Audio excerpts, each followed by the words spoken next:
Genshin Impact. You either love it, love to hate it, or have a love-hate relationship. Regardless of how you feel about it, you can't deny that it's a massively successful game and is shaping up to be one of the highlights of the decade. As such, there are a huge number of fans and content creators alike, and the YouTube scene mostly involves guides, team building, character reviews, and open discussions. As someone who likes to call themselves a story nerd, I enjoy analyzing narratives and writing stories. This is different from theories and lore explanations, though I do like to consume that type of content. What I aim to accomplish is to break down the structure of the Archon Quest, pinpoint themes, and dissect characters. It involves less thinking about how the in-game flavor texts relate to the broader timeline of the world, and more about understanding what the story is trying to tell, how the writers decided to present that story, and all that. I find it difficult to find any, if at all, videos around here concerning this topic, so I'm not really sure if anybody's interested to watch such a long video about it, but if you are, then I hope you can sit back and enjoy the ride. The first region we get to explore in the game is Mondstadt. Because of that, the main quest is going to leave a lasting first impression on new players who are interested to check the game out. The question is, does the story do a good job of introducing us to the world, explaining how the systems within it work, and present characters that help us navigate and enhance the story? Today, I'll be analyzing all 3 acts of the prologue of the entire game of Genshin Impact, otherwise known as the Mondstadt Archon Quest. Please note that I will be trying to look through the lens of pure narrative, meaning I'll be paying little regard to gameplay, visuals, and other aspects that might otherwise affect the story's presentation and flow. So, if you find yourself about to type in the comments about how insert story element is just to accompany gameplay, save your time. I'm aware of that. I will also be referring to the player and the traveler interchangeably, so keep that in mind. With all the housekeeping out of the way, let's begin.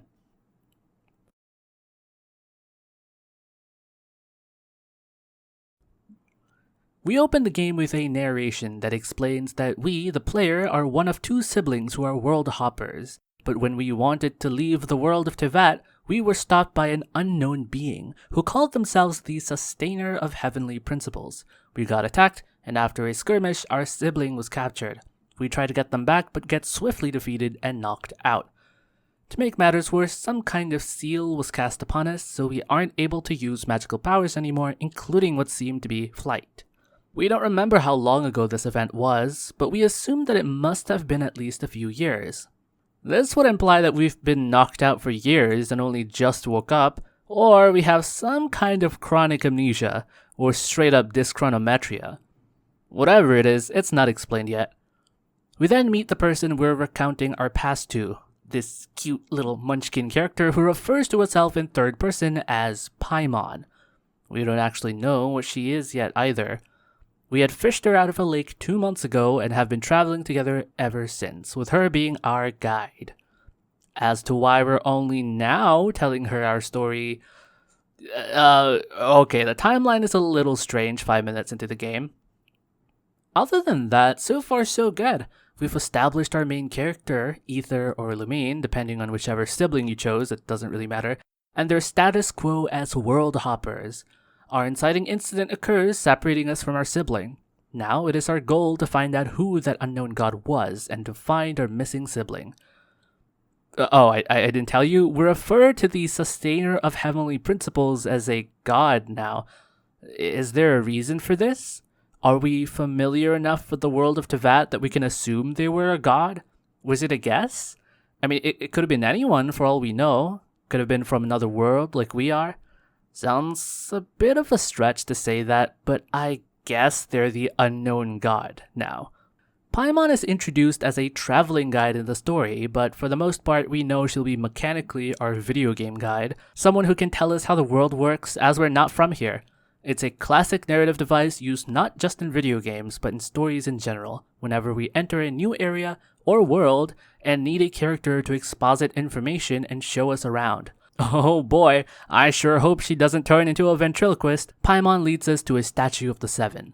We learn that in this world there are 7 gods collectively called, well, the 7, who each control one of 7 elements. She isn't sure which god we're looking to find exactly, so she's bringing us to the nearest one, the Anemo god. The elemental power of wind here is called animo, likely named after the Latin word for wind. They didn't even try, but to be honest, I also use lazy naming conventions, so we're kinda even here. These statues are scattered across the world as symbols of the Seven's protection, and the one we're visiting belongs to the animal god. Now we know that the gods are a kind of active ruling power here, and they're seen as guardians rather than kings and queens. As soon as we touch the statue, we resonate along with it, and we magically receive the powers of Animo. Paimon says that the people in this world can't receive powers as easily as we just did, and that might be because we're from another world. What she said implies that the people here do receive powers from the gods, but the method of which they get it is unknown to us for now. Our next destination is Mondstadt itself, the City of Freedom, also known as the City of Wind because they worship the animal god. Paimon thinks that since we got powers from that god, and because Mondstadt apparently has a lot of traveling bards, we might be able to gain information about the whereabouts of our sibling. As we make our way to Mondstadt, we spot a dragon flying into the forest, the same direction we're headed. There, we sneak around to find a mysterious boy talking to the dragon, and they seem to be somewhat acquainted. However, our animal powers started reacting wildly for some reason, which alerts the dragon of our presence. The boy vanishes into thin air before the dragon flies away, leaving behind some kind of crimson crystal. Paimon doesn't know what that was, but we do learn that the concept of dragons still exists within Teyvat. Are there other dragons? Are they rare? Are they related to the element somehow? This one was green, like Animo. So far, just questions. What we do know is that talking to one is unheard of. After that strange encounter, we make it to the other side of the forest, only to be halted by a rather chipper stranger. She introduces herself as Amber, the outrider of the Knights of Favonius. According to the Oxford Dictionary, outriders are generally people on mounts that have to escort someone or something, like someone on a motorcycle escorting a government official, or someone on a horseback leading racing horses to the starting line. This girl, Amber, doesn't seem to own a mount at the moment. Weird. I'm sure it's around here somewhere. Or at least I hope they explain what an outrider is supposed to be. Oh boy, I sure hope the game doesn't mention certain titles and emphasize its importance without actually explaining what said title is supposed to mean. After identifying us as travelers, she warns us of the dragon sightings nearby and insists she escort us to the city. Along the way, we help Amber take out a camp of hilichurls, monsters that took advantage of the chaos created by the recent dragon attacks by moving in closer to the city. We're around halfway through Act 1, and it's not doing that bad. We've set up our main characters as well as their motivation, introduced the basics of Teyvat, scuffled with the world's monsters, and met a few people along the way. I have some choice words to say about the moment-to-moment dialogue, though, but I won't comment on it for now. There's still a lot more to set up and build, like Mondstadt itself, explore the characters we met, develop the plot, and so on. Let's see what happens next. Amber officially introduces Mondstadt, the city of wind, dandelions, and freedom. We note that the city folk look pretty upset. The player doesn't actually see anything, we just get told this, and that's because of the recent attacks done by the dragon we saw, Storm Terror. But she is confident that everything will be okay because of the defender of Mondstadt, Jean, who is also the acting Grandmaster of the Knights of Favonius. Not the actual Grandmaster, but an acting Grandmaster. Interesting. Amber then rewards us with a wind glider as thanks for helping her clear out the camp earlier. She tells us that the citizens of the city love using wind gliders, even though we don't really see anyone else using it, but shh, it's okay. After teaching us how to use one, Storm Terror attacks the city out of nowhere, causing windstorms to wreak havoc. We get thrust into the sky by one of those whirlwinds, but instead of gliding down with our glider, we are suspended in the air by gusts of wind, courtesy of a mysterious voice helping us stay afloat. We manage to drive the dragon away using our animo abilities. Soon after touching down, we meet the knight's cavalry captain, Kaya. He's suspicious of us because we showed up out of nowhere and drove the dragon away, but informs us that Jean invites us to the knight's headquarters. I want to highlight this moment where Kaya has some inner thoughts. I don't know about you, but this gave me whiplash. Here I thought the traveler was our point of view, but now we're hopping into someone else's head. Why do we get this new character's inner thoughts about how he can't trust us? We know we can be trusted. The only reason to do this is if the writers want the players to know that this Kaya guy is wary of us, but the Traveler doesn't know. Could be a plot point that goes somewhere, yes? Wrong. This literally never gets brought up again, and Kaya never brings this up, ever. Anyway, we head over to the Knight's headquarters to meet the acting Grandmaster Jean herself and Lisa, their resident librarian that also flirts with us? Creep. They discuss the situation at hand in which Lisa used detection magic to find the source of Storm Terror's power, which had created these storms, located in the abandoned Four Winds temples. Thus, we all move out to destroy the sources in order to put a stop to the dragon. Okay, wait, pause. We're moving too fast. So, remember how I said this was a good Act 1 so far? Yeah, not quite anymore. After arriving at the city, we're told about the city folks being upset, told about Mondstadt's delicacies and love for wind gliding. A character we met 5 minutes ago gives us a power-up in the form of a wind glider, and then the plot begins? We haven't heard the Traveler's reason to go along with this other than a flimsy, fine, we'll help you because it's the nice thing to do. After meeting 3 new characters before even giving Amber some depth beyond a generic by-the-books honorable knight that doubles as our second tour guide, we're suddenly part of this operation to solve other people's issues? I can already hear the comments going, but the manga, or but cute. Yeah, we're talking about the main story here. The manga is what we call supplementary material, which is optional. And also, congratulations, you've been cute baited into liking Amber. She is kind of cute though. Not only that, this whole plan to save Mondstadt from Storm Terror doesn't work if I don't care about Mondstadt. Tell me, why exactly should I care about the city? Prior to arriving, the only thing we know about this place is that it exists and the animal god is here, who we want to meet.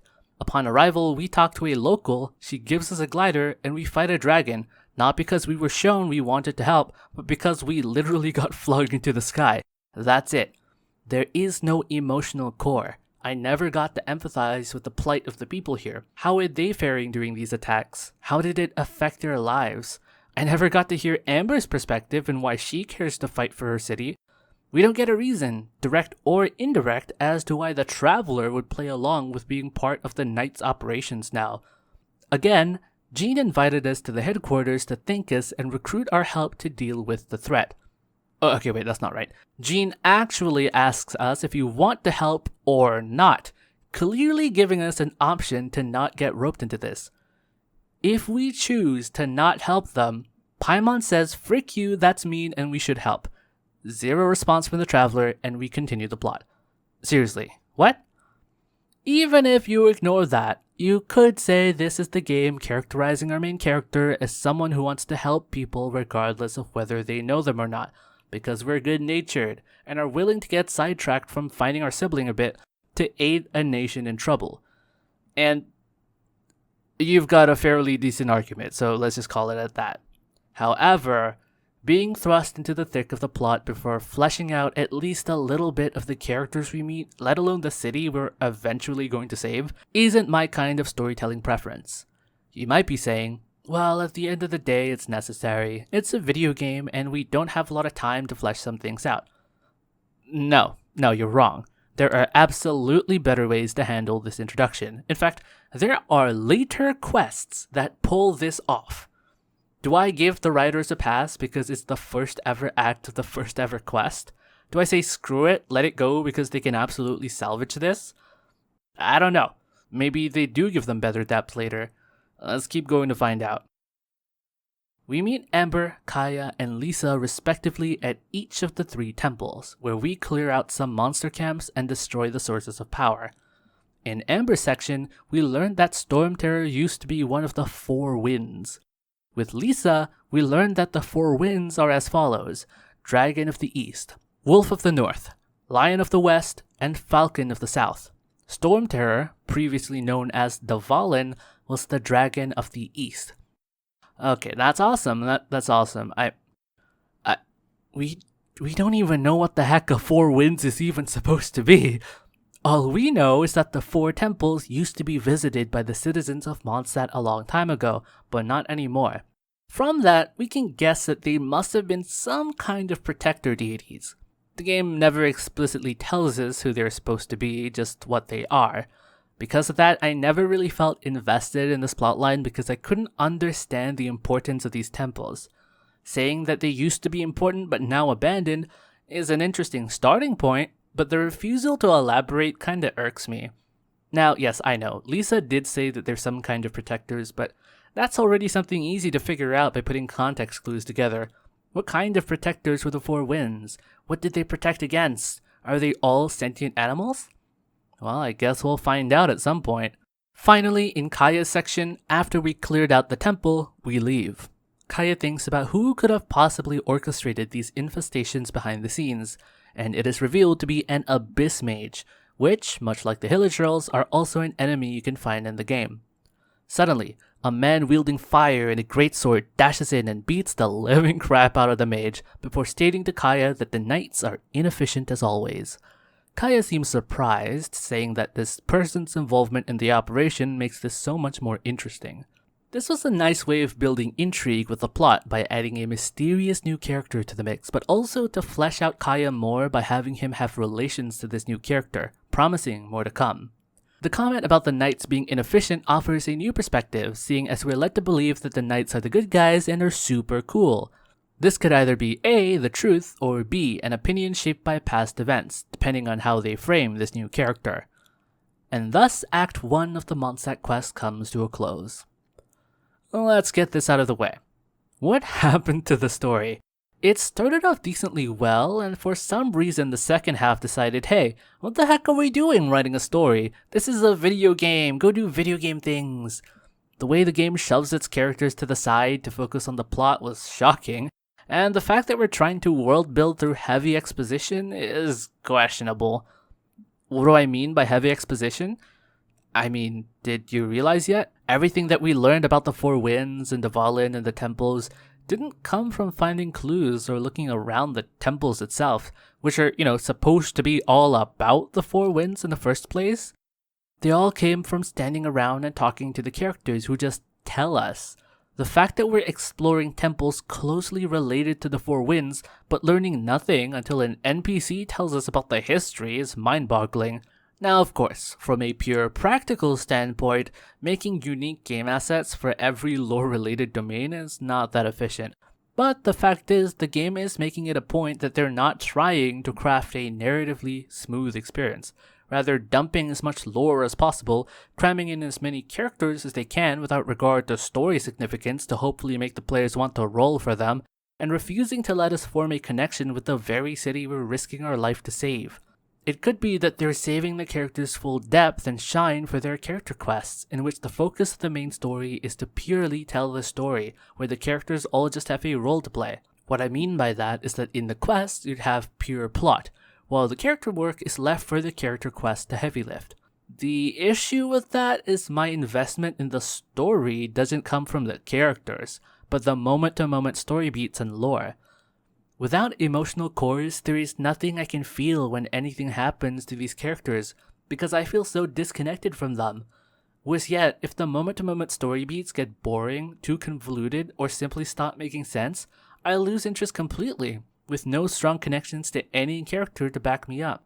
The main issue I have with this act is that it didn't let me form any connection with Mondstadt before it became our reason to fight and save it. I understand that the Traveler is good-natured. However, that means that the focus of the story isn't about us, it's about everyone else. But that can't be right, since we've established that they refuse to develop the characters in favor of lore and plot. I haven't even touched on the fact that the dialogue of the English localization is totally stilted. The way information is exposited is also quite strange. Now, okay, don't get me wrong, I'm all for making inferences and absorbing world building through the environment.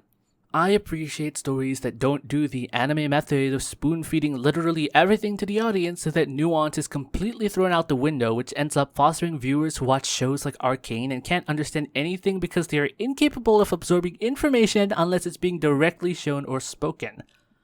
That being said, Genshin does this in a sorta jank way. The information being told isn't well conveyed sometimes, and the inferences I have to make go from logical assumptions to mental gymnastics. At certain points, I almost wanted the game to spoon feed me with a boat paddle, then make me read the dialogue because it was so vague I felt like I learned nothing. But I don't want you to think I have no praise for the quest, so just keep watching. I want you to remember that I don't hate the story, I just think it could have been much, much better. And hey, who knows, maybe by the end some of the issues I have just dissolve, right?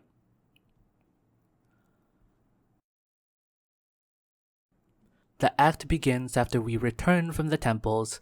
We notice Jean converse with a Fatui diplomat who promises to resolve the Storm Terror conflict by killing the dragon. Jean, however, is not too happy with the prospect of killing one of the four winds, and the negotiations end there. We approach Jean, who tells us that the ley lines and elemental flow has been stabilized, whatever that means, since at this point in the story that's pretty much mumbo jumbo. She complains about how there's a lot of pressure from the delegation, likely referring to the conversation she had with that person earlier. Paimon asks which delegation it is, name-dropping Liyue Harbor and Inazuma City, different nations of Teyvat. Jean clarifies that it's from Snezhnaya, nation of the god of Cryo. That's the ice one, who had apparently always yearned to possess the god of Animo's power. I'm not gonna ask how she knows this. Jean believes that Snezhnaya's envoys, aka the Fatui, do not have Mondstadt's best interests in mind. Paimon backs this up by saying that the Fatui are quite infamous, for reasons we don't know why yet. Although, seeing how the Fatui person was talking earlier, their infamy can probably be inferred. Moving back to the Knights of Favonia's headquarters, Jean notes that Mondstadt and Snezhnaya are the same in terms of status. Despite being referred to as a city, Mondstadt is counted as a nation.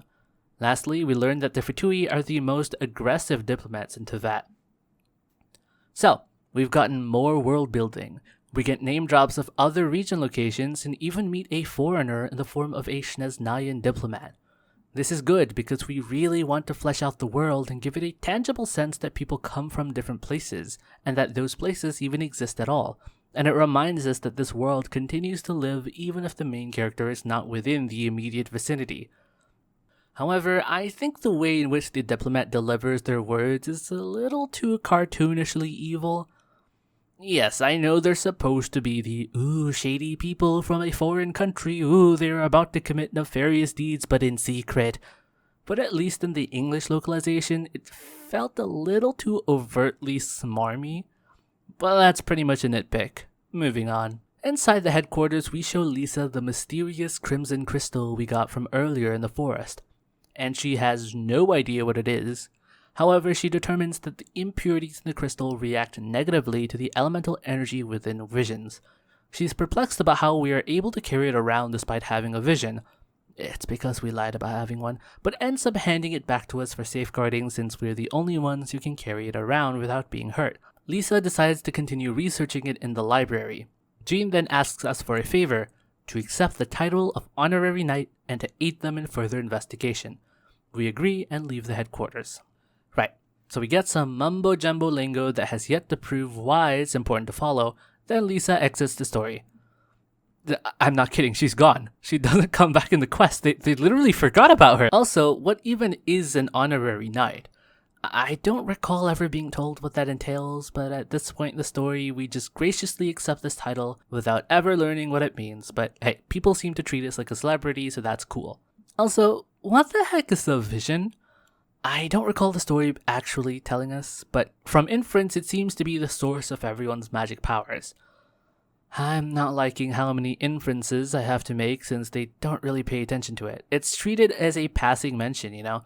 Like we're supposed to know what it is, which is fair because to the people of Teyvat it is normal, but I don't think the writers figured out that they needed to somehow let the players know what it is first. After we exit the building, Paimon questions our decision to not reveal the whole truth to them, and we say it's because we want to investigate it ourselves. We want to figure out who that person in green we saw earlier was. And then he runs past us. No, seriously, he just runs past us and we give chase. Ignoring that bit of convenience, I'm glad that we're given agency in this investigation. It's not just okay, they told us to do this and now we do that, fetch this and investigate that. but we personally decided that we want to do our own research into the matter without involving all these strangers you don't know you can fully trust yet. We chase the mysterious person to the front of the statue of the animal god, where he plays a lyre in front of an audience, telling a story.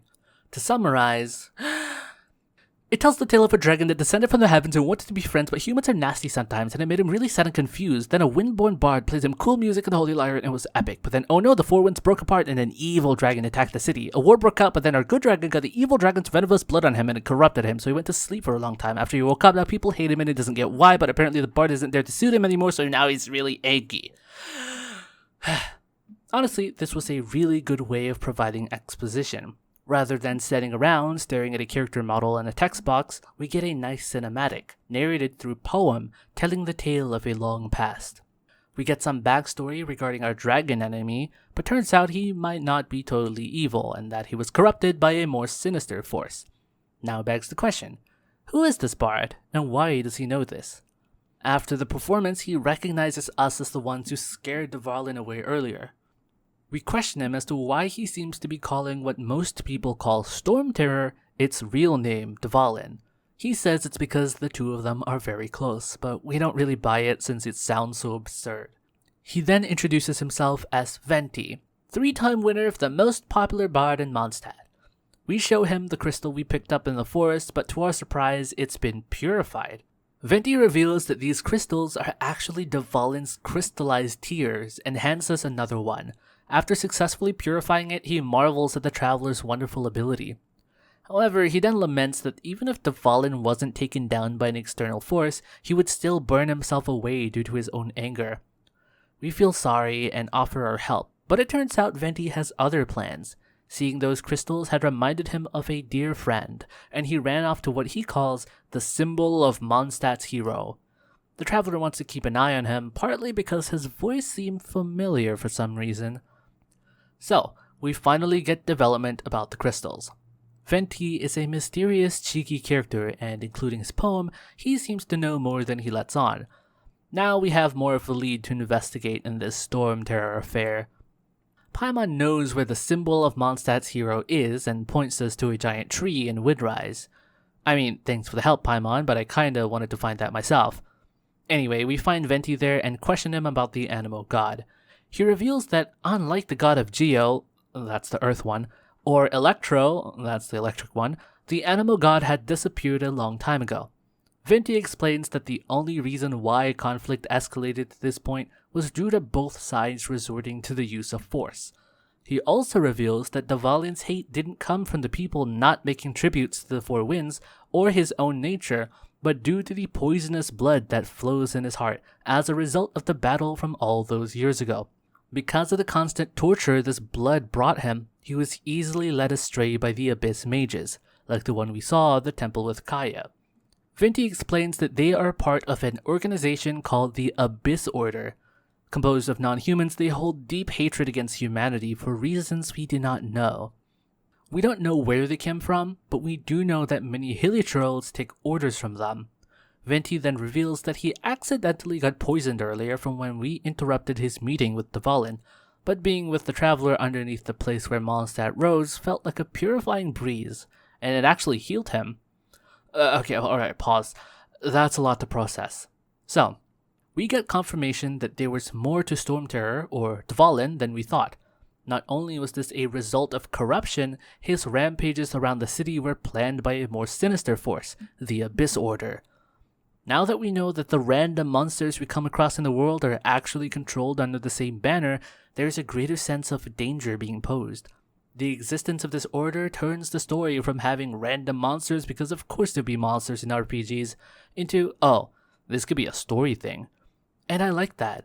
It gives us more to think about and adds a layer upon this world. Why are they attacking people? Why are they not human? How did monsters come to be? Why do they even have an organization? Lots of questions and hopefully answers. In order to make up for our mistake, Venti tells us to follow him to the cathedral to claim the holy lyre der Himmel. It's the lyre that Barbados, the god of Anemo, used to play when he was still around, and is thus one of the greatest treasures in the city. The plan is to play that lyre in order to soothe the dragon, since it was that lyre that Barbados played to soothe Dvalin back in the day. We question Venti's ability to execute this plan, but he confidently says that he is the best bard in the world, knowing every single song to exist in the past, present, and future. Okay, that sounds a little suspect, but the Traveler in Paimon didn't say anything, so they probably thought it was Venti being quirky again, but I've got my eyes on you. Venti talks to the nun in the cathedral, but handing the lyre over was not an option at all. Desperate, he then announces that he cannot hide any longer, and reveals himself to be Barbados, the god they've all been worshipping. But the nun did not believe him and ends the conversation. Venti tells us that he got all the information he needed. The lyre is indeed within the cathedral, since the nun never denied that fact. The traveler then tries to convince her for the lyre, being the hotshot of the knights, perhaps we've got a better chance, but fail as we don't have any paperwork from Jean to back us up. With no other alternatives, Venti decided to steal it. But since he doesn't have any abilities other than singing, he wants us to do it. But we don't want to steal anything. He argues that since we're the superstar of Mondstadt, we should be able to talk our way out of trouble. We bring up the fact that Venti revealed himself as a god, and assert that if he really is a god, then we can't just abandon him. However, if Venti was not a god, we would help him and Dvalin anyway, because we simply could not bear witnessing another separation. I'm a bit weirded out by the fact that the Traveler and Paimon don't actually make a big deal out of discovering that this silly guy might be an actual divine deity. But, we've probably seen gods and stuff when we and our sibling were traveling worlds, so I'll give us the benefit of the doubt. I don't think Paimon has an excuse though. Also, I love how we're finally getting personal motivation from the Traveler. Up to this point, we've only been doing this out of the goodness of our heart and our curiosity. However, we now know that we're trying to help Venti reunite with Dvalin again because we know what it feels like to lose someone we love. Understanding being separated from someone like that for a long time, we decide to lend a helping hand. We infiltrate the cathedral at night and got close to getting the lyre, but a mysterious person shows up and steals it before we do, then disappears. The guards are alerted of our presence, and with Venti's help, we make a swift getaway to a nearby tavern. We see the bartender talking to someone he calls Master Diluc about how the recent disaster had been affecting business. Our party enters and requests for their least conspicuous table, to which Diluc shows us upstairs. A couple of Favonius guards enter the tavern and ask for our whereabouts, but Diluc misleads them. He then wonders why thieves would be stealing something they can't sell off, like the historically significant lyre. This is a similar case to Kaya from Act 1. We hear his inner thoughts about how weird it is for us to be doing what we're doing, but obviously we know the answer. But why are we being let in on Diluc's thoughts here? Is there a significance? Is this just to show that he's interested in us? Unlike the Kaya situation, his being interested actually does bring something to the table. But I do still find it strange that something that could have been conveyed through dialogue later was turned into a one-off POV switch. Again, I want to remind you that the Traveler's point of view is our point of view. We scarcely ever cut away to something else unless it's mega important. I might sound like I'm making a big deal out of nothing, and I am, but I just wanted to point out the whiplash the story gives me sometimes when it comes to small dialogue choices like this. After they leave, Diluc demands answers from us. After learning of his dislike of the knights, we tell him about Dvalin and the corruption he endured, as well as our plans to purify him using the lyre. Without much hesitation, he says he'll organize contacts and plans to reconvene after the tavern closes. That was suspiciously easy. Just who is this guy anyway? It's clear that he's somehow involved with the knights, seeing as he hates them, but we don't know to what extent and why he believed us so easily. Later, we meet back up with Diluc in the tavern, but Jean is there too. He explains that she isn't here as the acting Grand Master, but Jean herself. She did not need persuasion and believed Venti's story immediately. She says we can't blame Dvalin if it really was the product of the battle all those years ago, and the Abyss Mages that corrupted it after it woke up.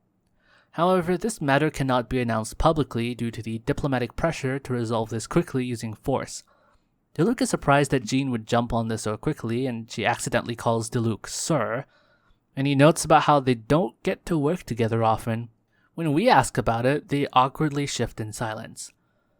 Right now, the fact that Diluc and Jean believe us about the Dvalin situation feels a little forced, but I can forgive it since it's not that big of a stretch and it's for the sake of moving the plot along.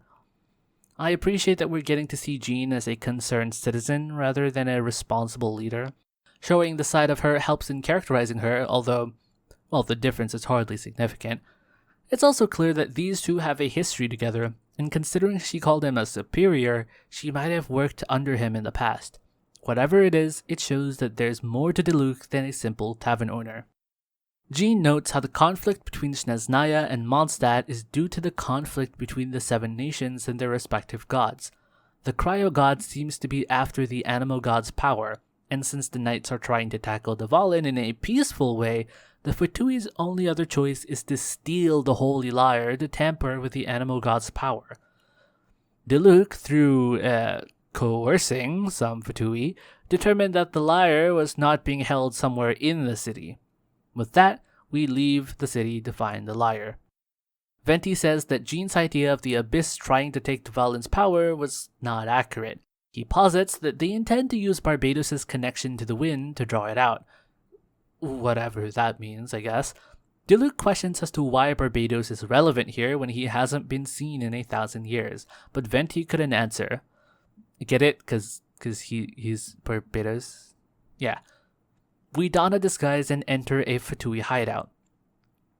I guess we're just assuming that Diluc also found out about where they're keeping the lyre, since the hideout wasn't exactly mentioned in the interrogation. Okay, whatever. As we infiltrate the hideout, we run into a scared Fatui guard that warns us that Senora, one of the 11 Harbingers, is here in Mondstadt, and she'll string us up and torture us. According to Diluc, she's number 8 of the 11 Harbingers. Whatever that means. The whole reason why the Fatui are able to run amok conducting their operations in the world are because of the Harbingers. That sounds menacing, doesn't it? We don't really find out more about this yet, but it definitely teased some interesting characters. We eventually find the lyre and fight off a Fatui agent. After successfully retrieving the lyre, the agent runs away, warning that Senora was going to end us. Returning to the tavern, we reunite with Venti. He explains that over 1,000 years, the lyre has lost much of its animal powers. However, using the purified teardrop crystal we had, we were able to help fix it a little. Thus, we set out in search for more tears to replenish the energy of the lyre. Paimon also gives Venti an ugly nickname for being cheeky all the time, aka Tone-Deaf Bard. You really got him, Paimon. Really got him. Now we're getting to MacGuffin territory. And seeing as this is a video game, this is where the story shoehorns random objects to collect in order to progress, lengthening your playtime and artificially increasing the length of the quest. However, in between gathering these MacGuffins, we do get to hear stories from Jean and Diluc, fleshing them out more, which is good. But you can skip to this timestamp if you just want to hear the TLDR of this information. Diluc tells us a story about a feud he has with the Fatui. One day, a thief had discovered a valuable relic from one of the temples, a vial containing the Animo God's breath. As such, the Fatui tried to search for the relic too, and made lots of counterfeits to sell in the black market. Currently, Diluc has been buying every single one, regardless of authenticity, holding over 2,000 now. We tell Diluc that if we ever find any, we'll see him about it. And we never hear about this again. We go around searching and find another crystal. Jean tells us about how whenever she was looking for things, she'd never stress too hard about finding it. She'd just pay attention to her peripheral, and she'd often just stumble into whatever she was missing. Paimon questions the effectiveness of such method, but she insists that it works. It was how she'd find her pet tortoise whenever it went missing. Paimon can't believe Jean would even have a pet tortoise, but Diluc affirms that even he had one as a kid. Right, so the literal acting Grandmaster thinks not looking for something is the best way to find that something. We're doomed. We find another crystal. Jean tells Diluc that the Fatui have started calling him a persona non grata. This is a Latin saying meaning an unacceptable or unwelcome person. Paimon asks why the Fatui hate Diluc so much. Jean explains that the Fatui isn't just a problem for the Knights, but also for Mondstadt as a whole. She started to explain about Diluc's role when it comes to threats against the city, but Diluc cuts her off. He expresses his dislike of the Knights for being restrictive, especially when they are bound by this diplomacy and cannot get rid of the Fatui easily. Diluc also expresses his hatred toward the Fatui, saying that if he had the choice to eat a cryo slime alive or join the Fatui, he'd rather be crushed to death by a meteorite. So, TLDR, we learned that Jean has a life outside of being acting Grandmaster, who would have thought, and Diluc is not only rich as heck, but also a thorn in the Fatui's side for some unknown reason. Piecing together what we know about how Jean call him Sir, and how apparently Diluc even has a role when it comes to threats against Mondstadt, we can infer that he probably either used to be a Knight of Favonius, is an undercover Knight of Favonius, a rich business partner, a vigilante, or some combination. Either way, we don't get to learn anything more about this for the rest of the quest. However, it does serve to increase the depth of these characters that we knew very little of, which is appreciated since characters like Amber, Lisa, and Kaya have magically disappeared from the story altogether, even though we know next to nothing about them beyond surface level. Then we find one more tear before meeting with Venti by the Dawn Winery. After purifying the lyre with the tears, its animal powers are fully restored. We decide to summon Dvalin at Star Snatch Cliff to avoid destroying property or hurting anyone if they fail. Playing the lyre, Venti successfully calls forth Dvalin, but he is seething with anger. Venti tries to soothe him, but an Abyss Mage knocks the lyre from his hands, breaking it. It feeds Dvalin deceptive words, twisting the truth and making it believe that Venti tricked it into coming here to be slain. Dvalin then leaves in anger. Venti is the big hurt on the inside. Worried, Jean accidentally calls Venti Barbados, revealing that she knew his true identity for a long time. However that came to be. Unfortunately, the lyre is broken beyond repair. Jean wants to call Amber to help track the mage down, but Diluc says he's got it covered. He wants to let the Abyss know that their blatant disregard for Mondstadt will not go unpunished. As far as the Darkest Hour story beat goes, this wasn't spectacular, but it works considering the setup we have so far. We knew that Dvalin was being deceived by the Abyss Order, and naturally our attempts of reconciling with him failed due to interference from the Abyss. Now our entire plan with the lyre has failed, the lyre itself is broken forever, and Dvalin probably hates our guts now. Epic. We've set up for a final confrontation, one that will require an uphill climb. To end the act, we cut to a shot of Dvalin flying overhead a mysterious location, our missing siblings staring into the distance. Wait, our missing siblings here? The Abyss Mages are kneeling, talking about how they shall revel in glory once their homeland returns? What the... Okay, so Act 2 has its issues, but overall much better than Act 1. First of all, the characters actually got better depth and characterization than Act 1. Not only that, but we got to learn so much about the world building of Teyvat and the lore of Mondstadt. Venti is an entertaining character that adds much levity in contrast to Diluc's straightforward attitude and Jean's responsible nature. While the story isn't rid of small holes and leaps, I think the moment-to-moment storytelling improved a lot. In Act 1, it felt like it was rushing to get to the plot, rather than take its time to let the players absorb everything. Act 2 felt like a much-needed slowdown in pace, while increasing its mystery aspect by raising questions and answering them consistently throughout the quest.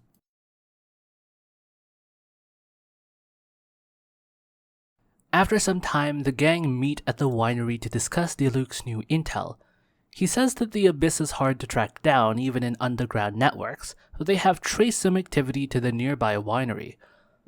Paimon asks Venti why a god like him would need the help of humans. He explains that the Seven, also known as the Seven Archons, reside over their own territory.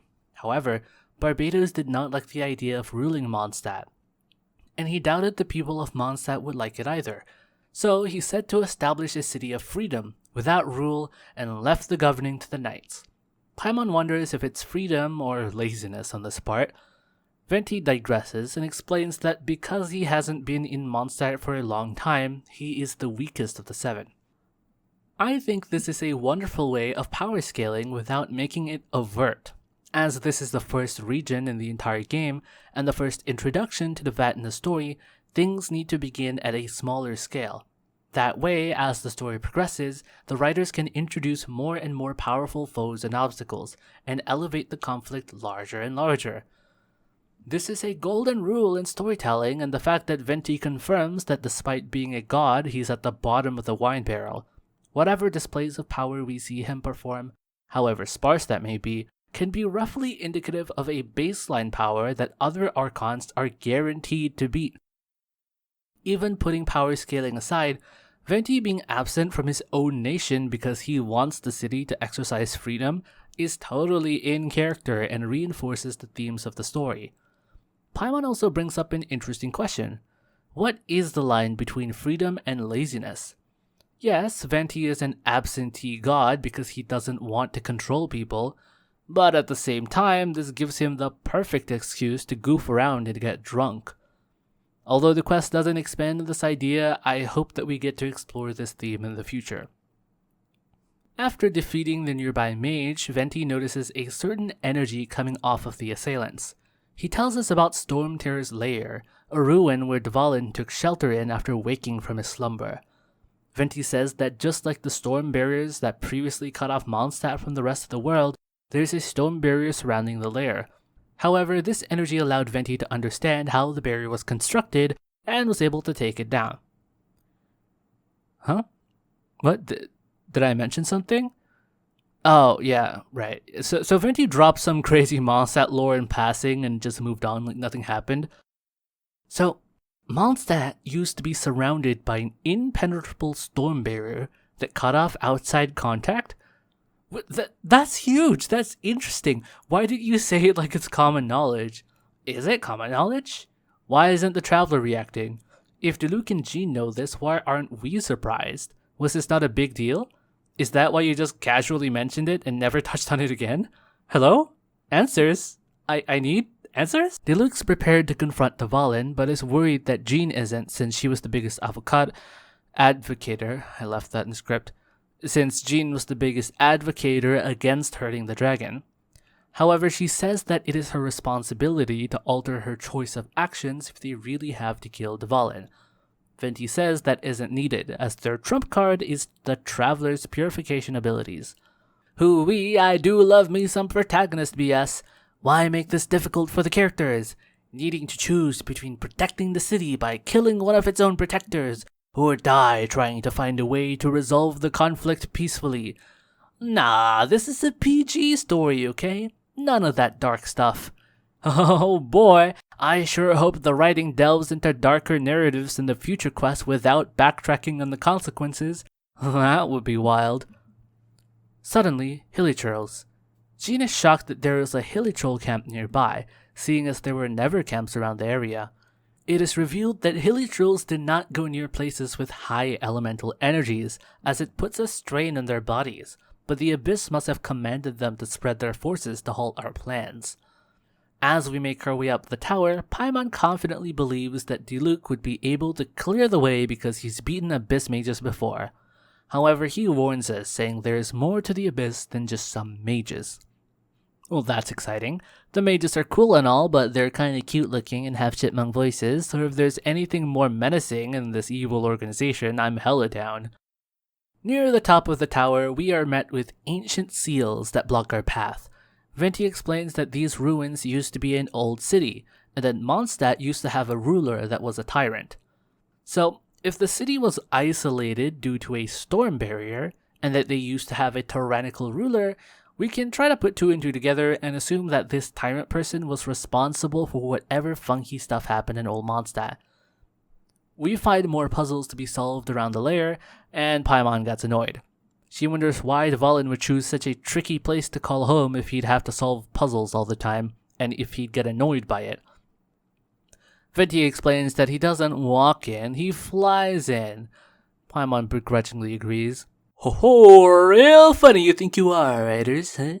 You pull the same artificial lengthening to increase the gameplay and delay the story like last time, but now you're being all cheeky about it, huh? You can't keep getting away with this. There's only so many puzzles we can solve before we start thinking, is this actually lore or is this just filler gameplay? But I digress. After unlocking all the seals, the gang go over their motivations.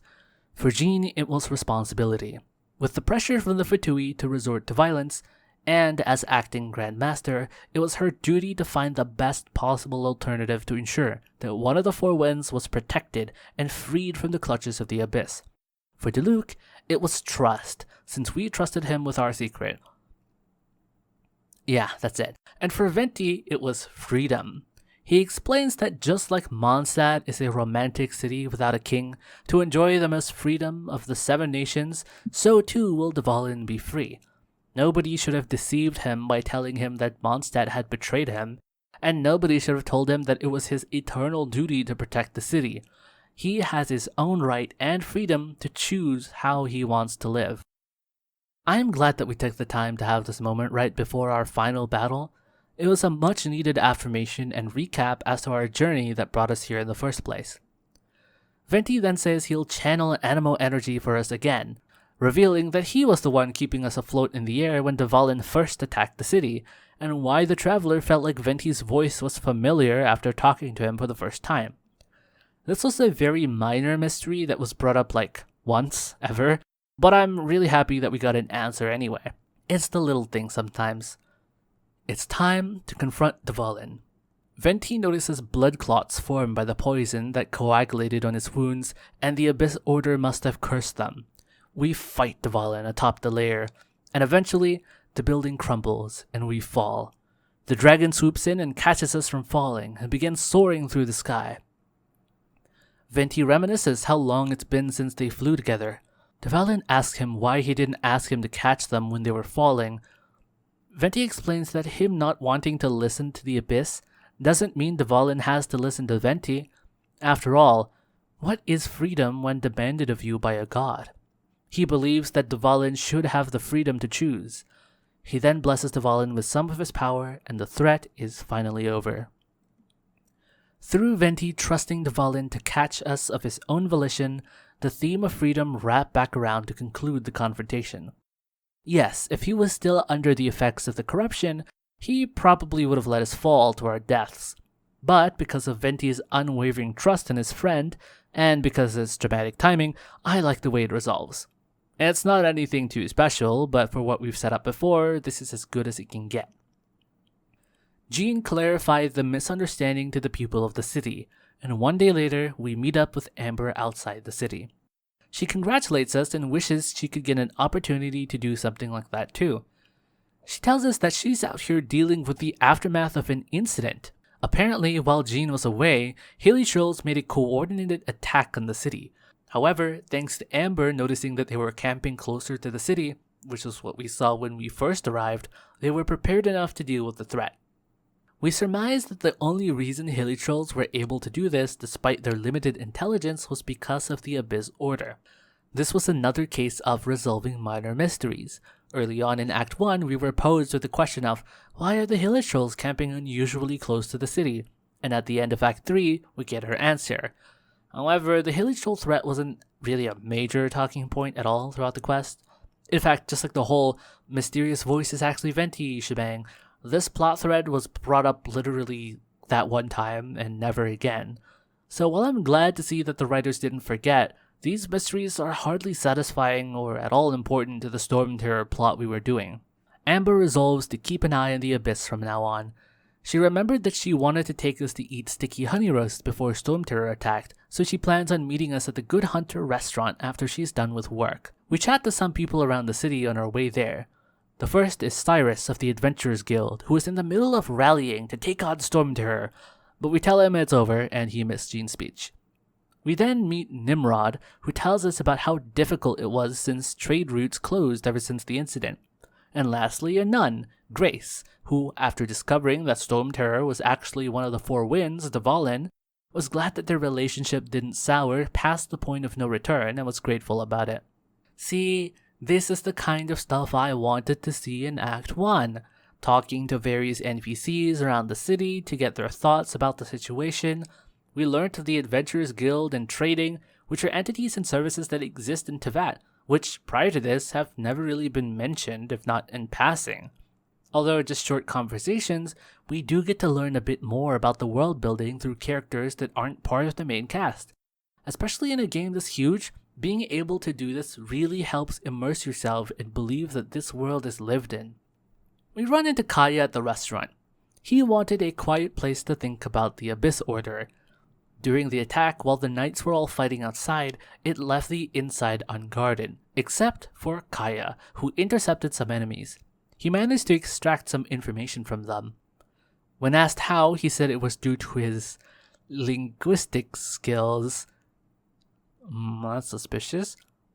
He learned that the Abyss Order were united under a single leader called the Prince, or Princess, depending on which sibling you chose at the start. This isn't a surprise since we actually saw our twin, not through the Traveler, but from a cutaway, which means we as the player know about this, but the Traveler does not. Not only that, but this shows that Genshin is willing to show the point of views of other characters without being tied to the Traveler. This means that we don't have to expect the Traveler to be shoehorned into situations because that's the only way we as the player can find anything out, so this is a great advantage.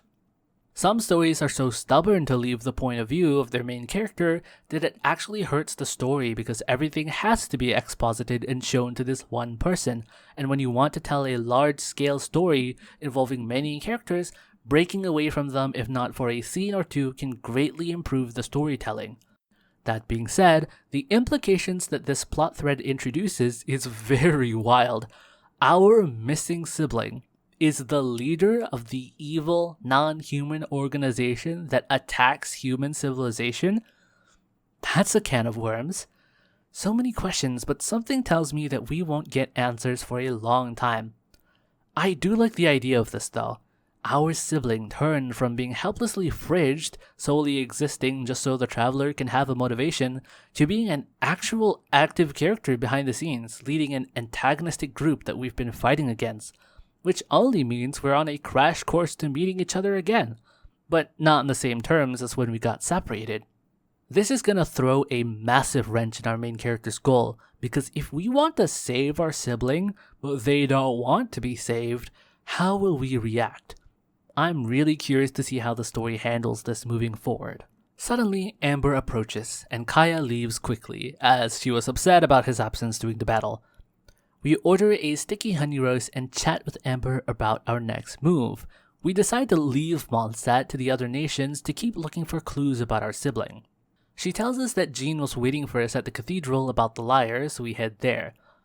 Jean introduces us to the deaconess of the cathedral, Barbara. She asks for the lyre as the seneschal has been asking to get it back since they can't keep defending it forever. Paimon gets nervous about handing it over, but Barbara assures us that they won't collect rent for it. However, when we hand over the broken lyre, she panics. Surprisingly, Venti managed to fix it with some magic, and Barbara takes it away. However, Venti revealed that he didn't actually fix it, he just used an illusion and it won't last forever, so he runs off and we give chase. Outside, Venti is attacked by Fatui agents, but we fend them off. However, someone else appears. La Senora? Wait, remember when we infiltrated the Fatui hideout to get the lyre back and those guards were telling us that some Senora person was gonna murder us? I completely forgot about that. So Senora appears and freezes Venti's legs as agents hold the Traveler back. She extracts a little chess piece from his chest that she calls a gnosis and leaves immediately. Then we're knocked out. We wake up later, after we were found lying outside the cathedral. After some healing provided by Barbara, we noticed Venti was missing and asked for his whereabouts. Apparently, he had left to Windrise after her healing had no effect on him for some reason, but he said it was a normal thing. Is that like a god thing? Probably. We assume he went there to heal like last time. We find Venti there and ask what the heck a gnosis is since Senora mentioned it. He says he isn't supposed to tell ordinary people, and frankly, I'm upset that he called us ordinary after all we've done. Anyway, okay, hear me out. It's gonna get confusing, so buckle up.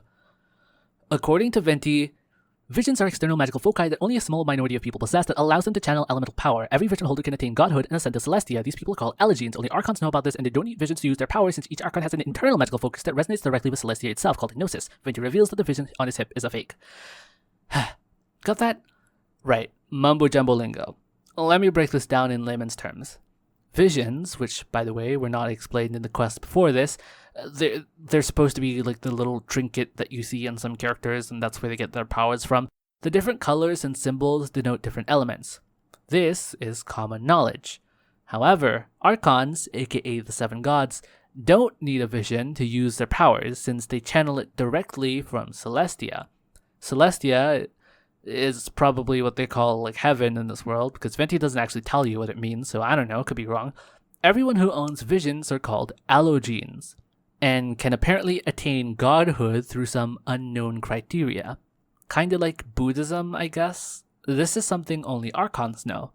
I imagine if the common people know about the fact you can attain godhood, that might cause some problems. We then ask about what the deal with Senora is, and Venti explains that the Tsaritsa of Snezhnaya, aka the ruler of Snezhnaya, gave the 11 Harbingers executive authority to run their operations, and apparently also strength surpassing other mortals. Well, that's fun. The Tsaritsa is one of the 7 Archons and resides in the Zapoliarny Palace, wherever that is. All the Harbingers answer to her. Also, Venti used to know her from 500 years ago, but some calamity occurred and now she's ghosting him, so that's a mystery there. So we're setting up the Tsaritsa as a long-term antagonist, with the Harbingers being the muscle of her plans. If Senora is only one of 11, I'm excited to see what the future has in store. Just how important will these Harbingers be? I mean, the first one we meet literally stole a god's source of power, so they must be a big deal. With there only being 7 regions in the game, we should meet multiple per region, right? It all just depends on how fleshed the writers want these characters to be. But it's still way too early to say anything. Venti tells us that if we wanted to continue finding the rest of the 7 Archons, we should next find the Geo Archon who resides in the neighboring nation of Liyue.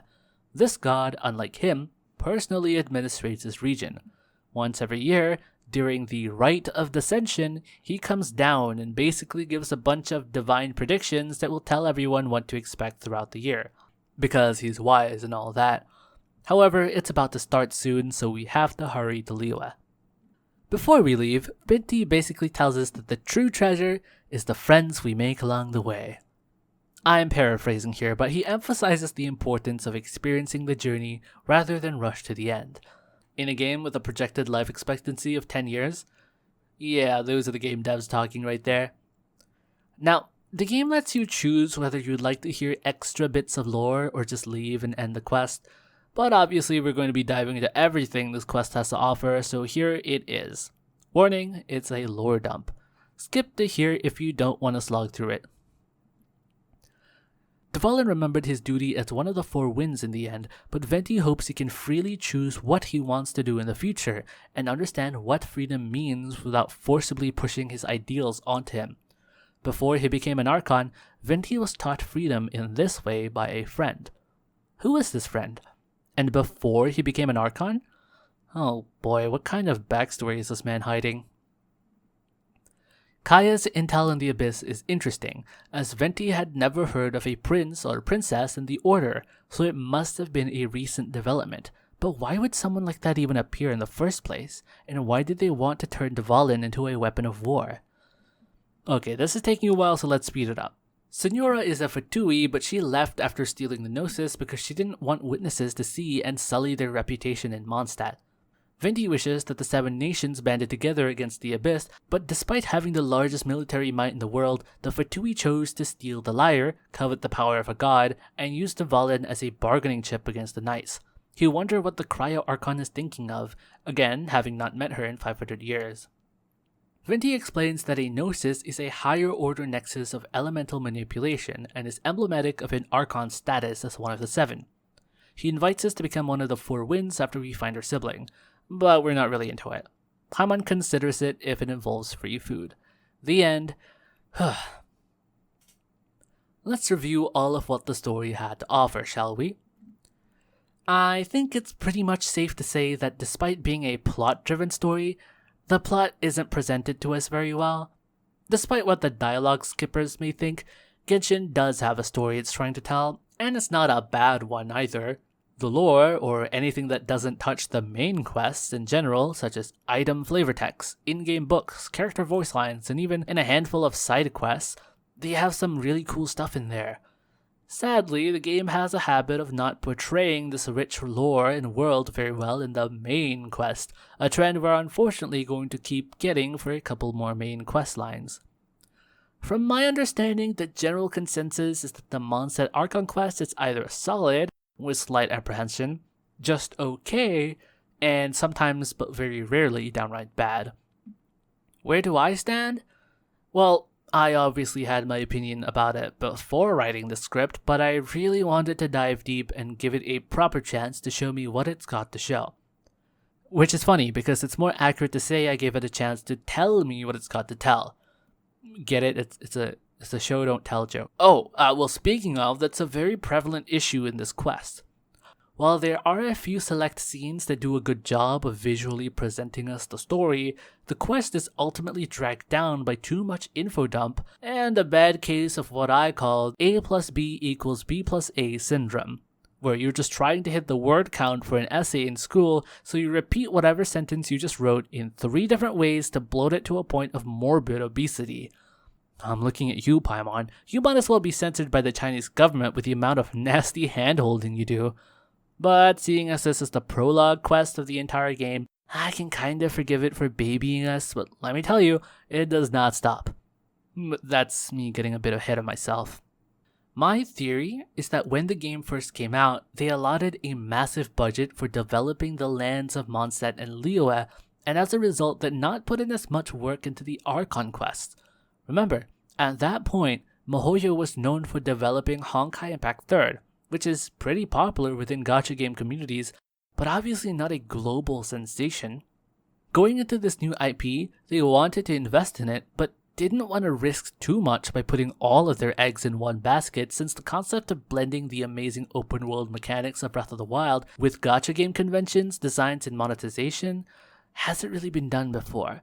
Because let's be clear, lots of people love Act 3 of the Liyue Archon Quest, and that came out in version 1.1, after it had amassed a lot of players.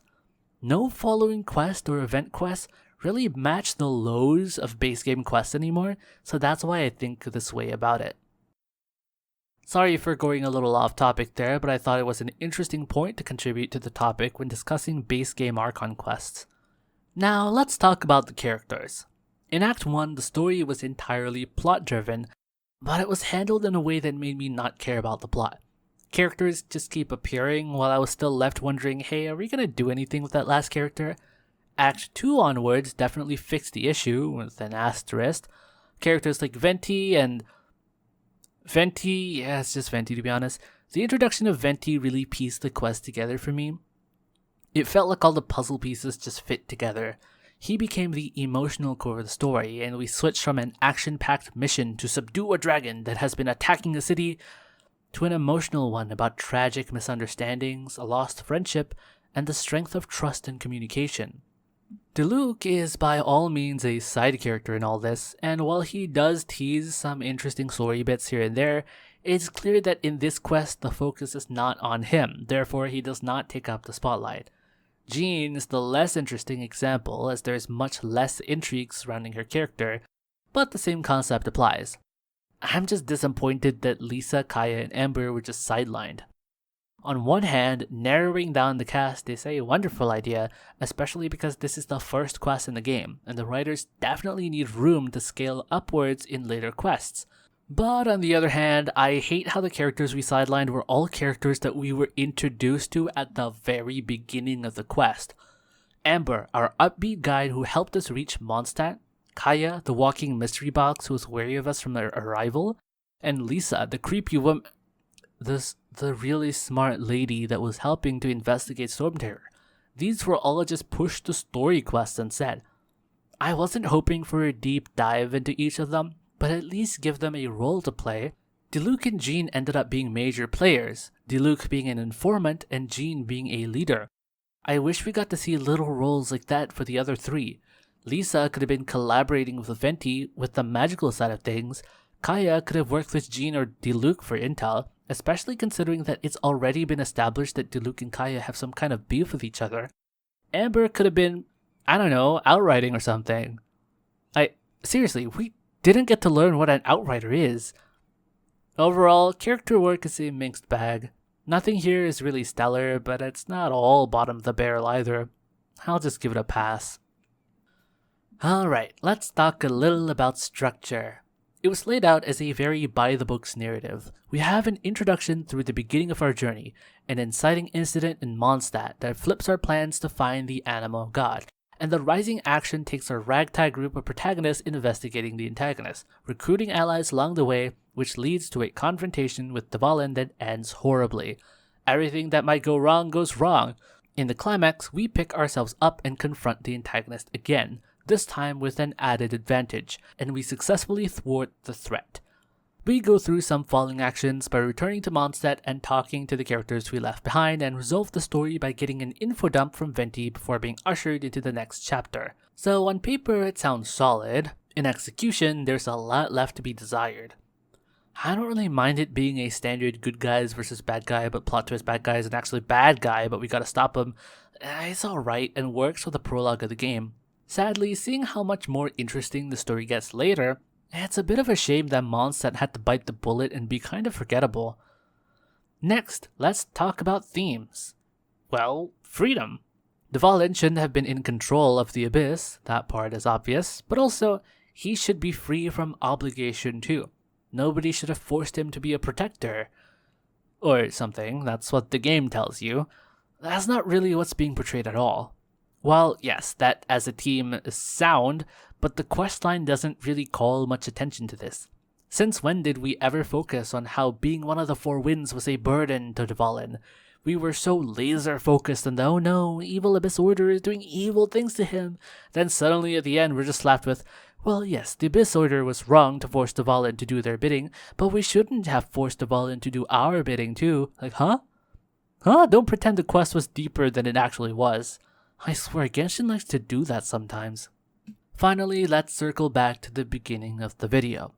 Seeing as this is the prologue, the introductory quest of the game, I posed this question.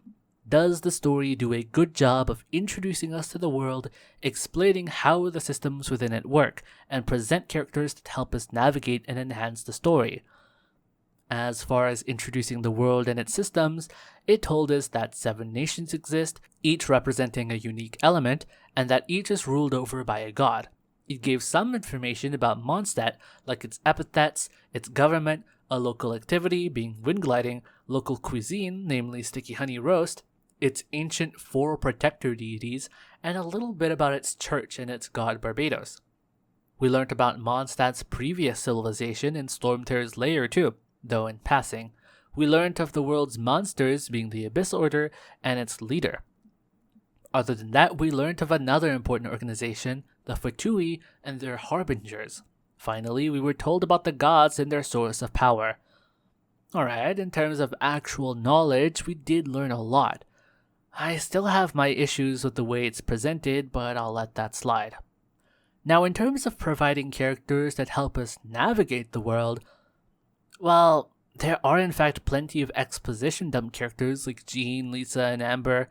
Characters like Kaya and Diluc look like they were meant to do more in the story but never did. That's fine. So Venti was the only actual character in there. Even though he does partake in exposition dumps, his role had the most to do with the themes and the central conflict. So, I suppose the requirements the question asks for have technically been met.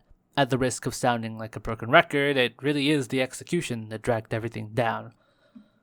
That pretty much wraps up everything from the Mondstadt Archon Quest. I plan to make these for every region's Archon Quest, and if I'm feeling quirky, the story quest and event quests too. But considering this took me 2 months to script and every main quest seems to get longer and longer, I don't know if I'll even get there. I mean, hey, look at this video length too. Imagine when we get to later parts of the game, how long is this video going to be? Well, anyway, if you enjoy this kind of narrative breakdown content, do let me know by liking the video and leave what you thought about the quest down in the comments. If you disagree with any points I made in this video, I would love to have a discussion about it, and I don't shame anyone for disagreeing with my takes here. That being said, I'll see you all next time.